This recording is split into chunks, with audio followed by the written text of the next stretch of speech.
Doctor Zakir Naik মুসলিম বিশ্বের একজন জীবন্ত উজ্জ্বল নক্ষত্র। ইসলাম ধর্মসহ সকল ধর্মের মধ্যে রয়েছে তাঁর সীমাহীন জ্ঞান। তিনি তুলনামূলক ধর্মতত্ত্বের একজন বিশেষজ্ঞ। পেশাগত জীবনে তিনি একজন ডাক্তার হলেও 1991 সাল থেকে তিনি ইসলাম ধর্ম প্রচার কাজ শুরু করেন। ইসলাম ধর্ম এবং অন্যান্য ধর্মের মধ্যে সাদৃশ্য তুলে ধরে সারা বিশ্বের মধ্যে হাজার হাজার মানুষকে ইসলামের পথে নিয়ে আসেন ডাক্তার জাকির নায়েক। সারা বিশ্বে ছড়িয়ে পড়ে তাঁর অজস্র সুনাম ও খ্যাতি। 2015 সালে তিনি কিং ফয়সাল আন্তর্জাতিক পুরস্কার লাভ করেন।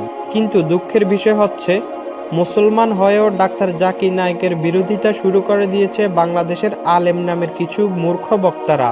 তো দর্শক, দেখুন ডাক্তার জাকির নায়েকের সম্পর্কে কি বলেন বাংলাদেশের সহিহ আকীদার আলেমরা। ইসলামের বাণী শোনাতে চাই। দেখছেন ভারতের বুকে ডক্টর জাকির নায়েক কি সুন্দর করে বলে, কথার মধ্যে কোনো উত্তাপ নাই, গাল নাই, গর্জন নাই, তর্জন নাই, কোনো গ্ল্যামার ছাড়া, কোনো বিজ্ঞাপন ছাড়া। একটা টেলিভিশন চলে একটা ব্যক্তি দিয়া, যার দর্শক সংখ্যা কোটি কোটি, এবং তার শ্রোতারা মূর্খ না, যারা শোনে হাইলি এডুকেটেড পারসন, হাজার হাজার বসে বসে তার কথা শোনে। সুবহানাল্লাহ। তার কথা মনে উঠলেই আমার দোয়া আসে শুধু। আমার কাছে মনে হয় মুসলিম মিল্লাতের জন্য আল্লাহর এক নিয়ামত।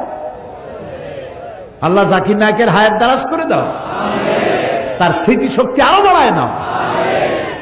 একবার শুনলাম এক মহিলা প্রশ্ন করছে ডক্টর জাকির নায়েককে যে, আচ্ছা আপনি তো বললেন হিন্দু মুসলমান খ্রিস্টান বৌদ্ধ সব ভাই ভাই, তো সব যদি আমরা ভাই ভাই হই, আমি তো হিন্দু, ওই মহিলা বলছে আমি তো হিন্দু, তা আপনার মক্কা মদিনায় আমরা যাইতে পারি না কেন? এটা কঠিন প্রশ্ন। আমি চিন্তা করলাম কি জবাব দেয়। আমার কাছেও জবাব আছে, কিন্তু উনি কি বলেন সেটা শোনা দরকার। উনি জবাব দিলেন, বোন আপনার বাড়ি কই? কই তো ইন্ডিয়ায়। জন্মস্থান কোথায়? এখানে। আমার জন্মস্থানও এখানে। আচ্ছা বোন, আপনি কি জানেন যে ইন্ডিয়ায় এমন এমন এমন জায়গা আছে যেখানে এখানে জন্মগ্রহণ করার পরেও সে জায়গায় আপনি আর আমি যাইতে পারি না? এরকম জায়গার নাম জানেন? কোন এরকম জায়গা থাকবে কেন? আমি ইন্ডিয়া জন্মগ্রহণ করছি, সব জায়গায় যাইতে পারি। উনি বললেন মোটেই না, এখানে এমন এমন জায়গা আছে যেখানে আপনি আমি প্রবেশ করতে পারবো না, তার নাম ক্যান্টনমেন্ট। ক্যান্টনমেন্টে আপনিও ঢুকতে পারবেন না, আমিও ঢুকতে পারবো না। ক্যান্টনমেন্টে ঢুকবে যারা নিরাপত্তার দায়িত্বে, দেশ রক্ষার দায়িত্বে যারা আছে, যে কোনো মুহূর্তে ডাক দিয়ে বলে জান দেওয়ার জন্য, রক্ত দেওয়ার জন্য, জীবন দেওয়ার জন্য ঝাঁপায় পড়বে, সেসব সেনাবাহিনীর জন্যই ক্যান্টনমেন্ট তৈরি করা হয়। ওখানে আপনি আর আমি যাইতে পারবো না। ইসলামের একটা ক্যান্টনমেন্ট আছে, সেটার নাম মক্কা আর মদিনা। ওইখানে ওই সব লোকেরাই যেতে পারে যারা আল্লাহর জন্য জান দিতে পারে, মাল দিতে পারে, রক্ত দিতে পারে। প্রিয় বোন, আপনিও যেতে পারবেন। আপনার পাসপোর্টে একটা ভিসা লাগান, ভিসার নাম লা ইলাহা ইল্লাল্লাহু মুহাম্মাদুর রাসূলুল্লাহ। কালকে আপনি মক্কা মদিনা চলে যান। কি সুন্দর জবাব! আমার খালি দোয়াই আসলো যে আল্লাহ তাআলা কি ব্রেন তুমি তাকে দিয়েছো। সুবহানাল্লাহ। জাকির নায়েকের বিরুদ্ধে ফতোয়া দিতে দিতে অনেকে কাফের পর্যন্ত বানিয়ে ফেলছে। এই কথা বলেন না কেন? আরে ভাই, সে একটা বাংলা শিক্ষিত মানুষ, সে যতটুকু করছে আপনার দ্বারাই হবে।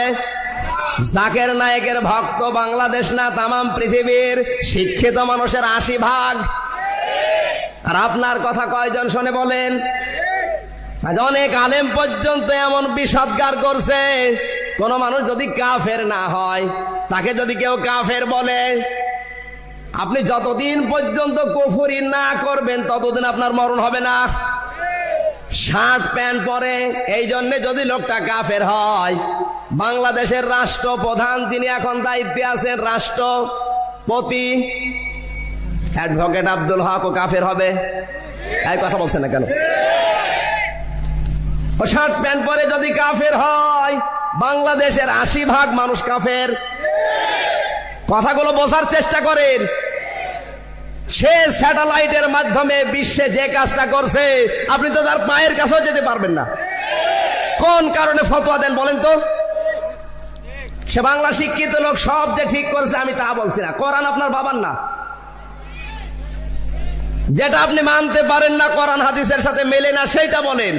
তাকে প্রটেস্ট করেন, সেই জায়গায় যান, তাকে বলে দেন যে এগুলো ভুল হচ্ছে। দূর থেকে আপনি ঢিল ছড়েছেন কোন কারণে? আপনি গবেষণা করে দেখেন তো। 100 ভাগের 80 ভাগ লোক পৃথিবীতে তার ভক্ত। বিশ্ববিদ্যালয়, ইসলামী বিশ্ববিদ্যালয়ের 450 শিক্ষক, 380 জন তার ভক্ত। আপনার ভক্ত কয়জন আছে? আপনার কথা তো মুরগি তো শোনে না। হারাম তো কত কিছু আছে, সেগুলো তো বলতে পারো না। এদেশে 2 জন মহিলা পরপর ক্ষমতায় যায়, এটাও তো হারাম। এর বিরুদ্ধে একবার কথা বলো দেখি।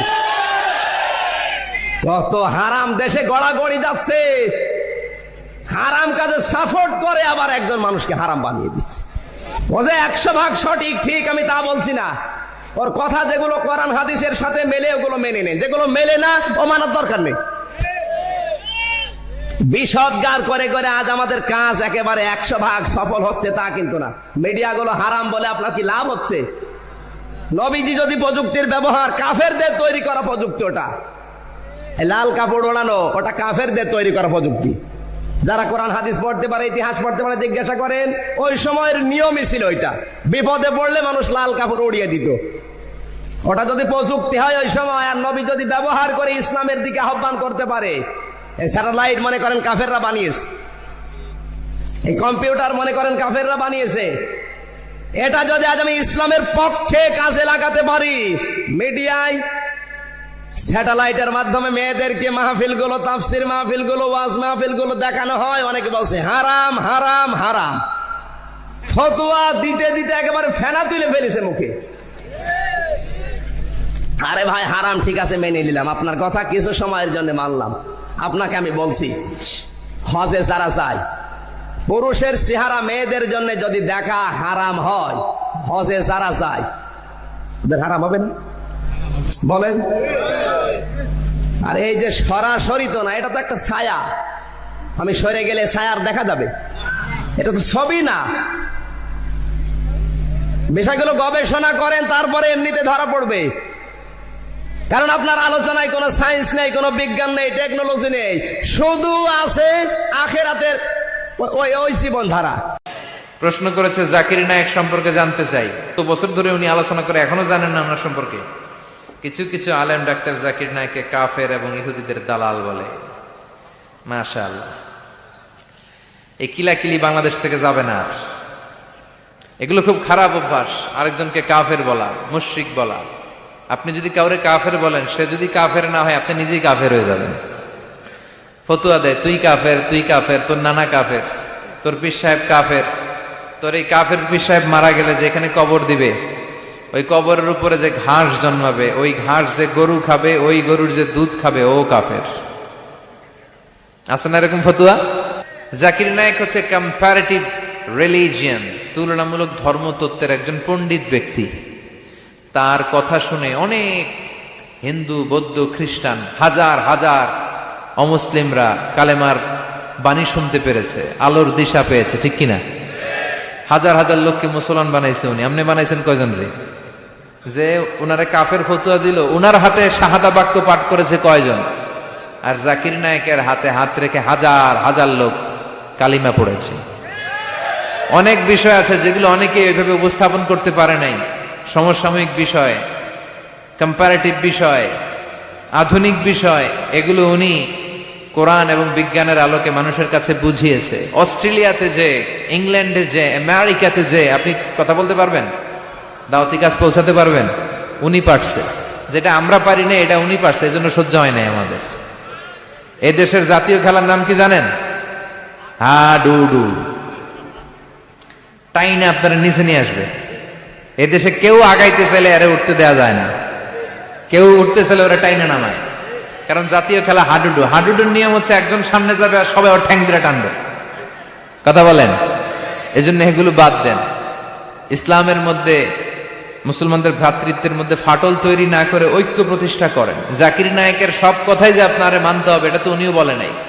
ওনার দেয়া কোনো মাসআলা, লিগ্যাল অপিনিয়ন আপনার কাছে যদি ইসলাম সম্মত মনে না হয় বা শক্তিশালী মনে না হয় বা আপনার ভালো না লাগে, যে আলেমের কথা ভালো লাগে কোরআন সুন্নাহর আলোকে আপনি মানেন। কিন্তু ওনার অবদানকে অস্বীকার করার সুযোগ আছে? গোটা বিশ্বব্যাপী ওনার জয়গান। আপনি সূর্যরে ভেটকি মারলে আপনি সূর্যের কিছুই করতে পারবেন না। আপনার ভেটকি আপনার মুখের উপরেই থাকবে। চিল্লায় বলেন ঠিক কিনা? সেখানে কাফেরদেরও ড্রেস হলো জুব্বা, আবু জেহেল যে জুব্বা পরতো একই রকমের জুব্বা পরতেন মুহাম্মদ রাসূলুল্লাহ। এটা টেরিটোরিয়াল ড্রেস। আপনার ড্রেসকে নিয়ে কেন একজনকে এইভাবে তোহমত দেন? আহা, যারা ওনার বিরুদ্ধে কথা বলেন ওনার কাছে কখনো জানো নাই। আমি লন্ডনের একটা প্রোগ্রামে কাছাকাছি আসার সুযোগ আমার হয়েছিল। আগা গোড়া কোরআনের জন্য এরকম প্রেমিক আমি আমার জীবনে দেখিনি। আল্লাহ তার হায়াত দারাজ করে দাও, আল্লাহ তার দাওয়াতি খেদমতকে কবুল করো। কি এক বিপ্লব এনে দিলেন, সুবহানাল্লাহ বলতে ইচ্ছা করে না? গত আগস্ট মাসে একসাথে আমাদের প্রোগ্রাম ছিল দুইজনেরই, কিন্তু তিনার দেশে আর ঢুকতে পারলেন না। এই অবস্থায় আছেন। আব্বা মারা গিয়েছে, জানাজাও যেতে পারেন না। তার ইসলামী রিসার্চ কমিটিকে ছিনিয়ে নেওয়া হয়েছে, কম্পিউটারগুলো হাইজ্যাক করা হয়েছে, পুরা ব্লক করে দেওয়া হয়েছে তাকে। তবে আল্লাহর দরজা খোলা, আলহামদুলিল্লাহ। আমি তো মনে করি বর্তমান দুনিয়ার সবচেয়ে বড় মজলুম দায়ী হলো জাকির নায়েক।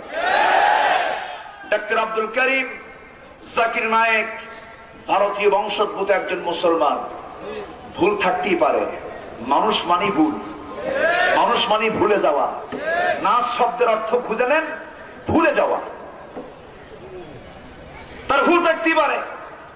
সেই ডাক্তার জাকির নায়েককে নিয়ে আমার দেশের কিছু কাঠ মোল্লা, আমি কাঠ মোল্লাই বলবো, কোন এলেম কালাম নাই, হাদ্দাসে না করলে সব হয় না। ওরা কিতাব বোঝে, ইসলাম বোঝে না, ঠিক কিনা? আবু জেহেলও কিতাব বুঝতো। হাজারো বিধর্মী মুশরিক, হাজারো নাস্তিক তার তেজোদ্দীপ্ত, যুক্তিপূর্ণ, দলিলপূর্ণ, দলিল দিয়ে ভরা তার বক্তব্য শুনে মুগ্ধ হয়ে জেনে বুঝে কালিমার অমীয় সুদা পান করেছে। ডাক্তার জাকির নায়েক আপনাদের কমেন্ট করেন, এই 150 কোটি উম্মত তার কাছে ঋণী।